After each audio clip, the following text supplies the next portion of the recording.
stop, I shan't be able to start again. A few weeks after Dr. Vinter's last visit, I received this letter.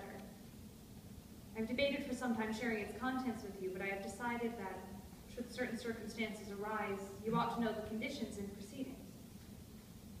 Prudence, if you will please, my nerves are too frail to read it.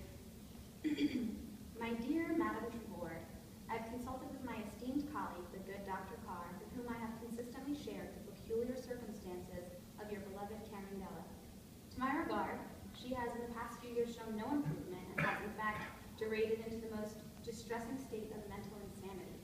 We fear that through suffering such great trauma, her brain has been permanently damaged, and that if she continues to remain lodged at her father's estate, we collectively risk putting her in the position to cause severe injury to mind, body, and soul.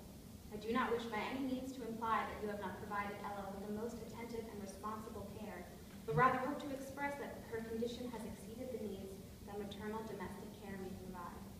It is under these dire circumstances that we highly suggest that should she not show signs of improvement by the age of 16, we may consider, and if necessary insist, that Ella be relocated to a facility established solely for rest and restoration of those troubled as your dear stepdaughter. As you are her caretaker, it is of course— That's enough, Prudence. Thank you. That's quite enough. Well, you don't need to send her away. And we do, when it's at the doctor's orders. The doctors say such silly things. You were not so eager to obey the doctor's commands when you were advised a daily dose of medicine yourself. Medicine, tar water by another name. But digestion is one thing, and insanity is quite another. I fear that we've only a few weeks left before her collection becomes inevitable. Oh, Mother, we've come to know her ways so well, and though bizarre, they can hardly be considered harmful. Ella's behavior is eccentric, I'll admit, but we've seen nothing to prove that it is injurious. But have we not? My daughters, have we truly not?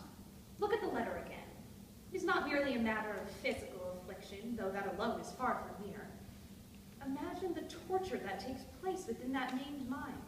When I think of the horrors that even the sane inflict upon themselves, the prospect of her private punishment becomes too much to bear. And then, at the mention of her soul, are you willing to accept responsibility for her damnation in this life as well as the next? To make no mention of the convent, that visit from the mother abbess was nearly enough to send me underground. She scours the floors from dawn till dusk, scoffing at the slightest scuff, and with her cyclical sweeping schedule, a broom might as well be another appendage. She scurries about after mice with such intent, and though she is silent, she may as well be screaming, as either way I hear a screech more worrisome than a babe's. And how she scowls, sitting by the fireside. One can seldom dare to enter the kitchen while she is there, so intent and frightening is her glare. And her hands, my daughters, those horrible hands. We were sure it was a mistake, that she got too close to the fire and must have lost her balance, that she tumbled and toppled and caught herself in the coals. But those scars tell a different tale. A tragic accident maybe, but injurious all the same, and according to the doctors, likely to happen again. When the last doctor called, he visited Ella in the attic, searched the room until he was satisfied, and Ella sat in her stool, seeing to no one but herself.